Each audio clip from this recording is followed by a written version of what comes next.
Q&A with my students in fashion design. Okay, so looks like I have someone. It's just my mannequin.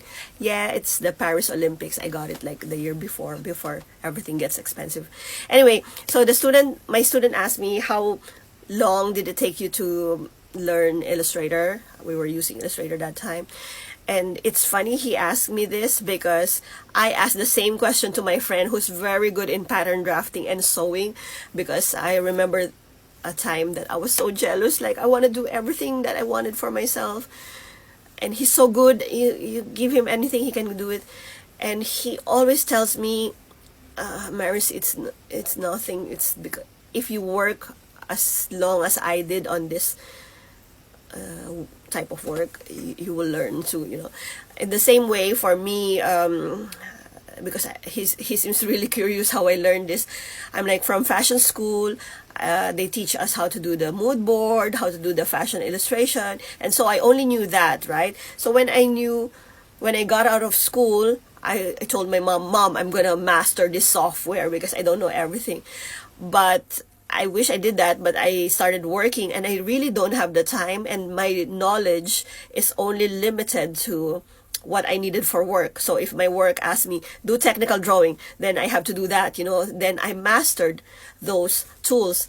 Then I started teaching in a fashion school, and as time goes by, I can only teach them what I know, what I do for work, right?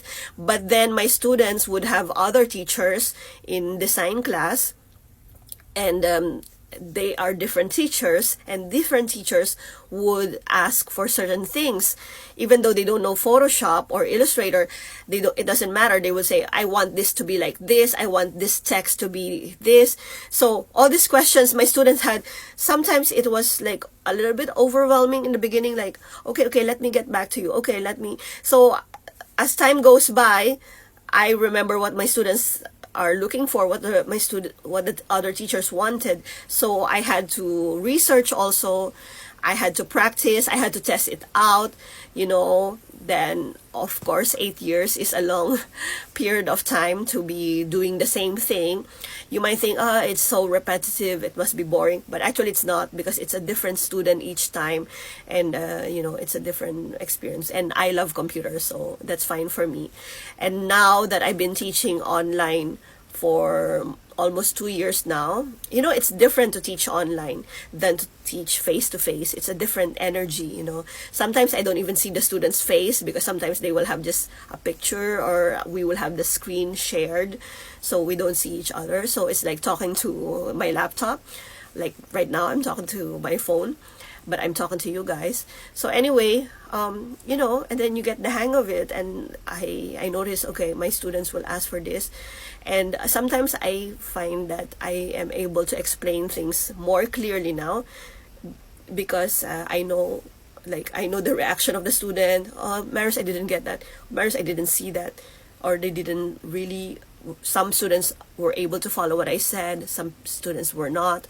So I would ask myself, okay, is it my fault? Usually it's not. No, just kidding.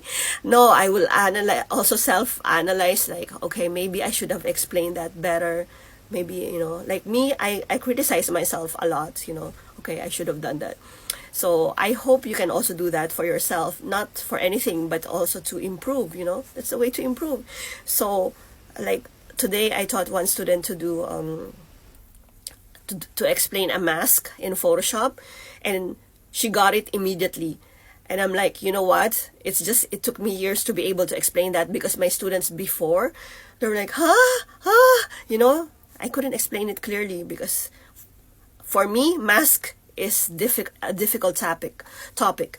But now that I've been using it all the time, it's not as difficult as I thought, Anyway, I've been blabbering so long. Hope this helps. Au revoir.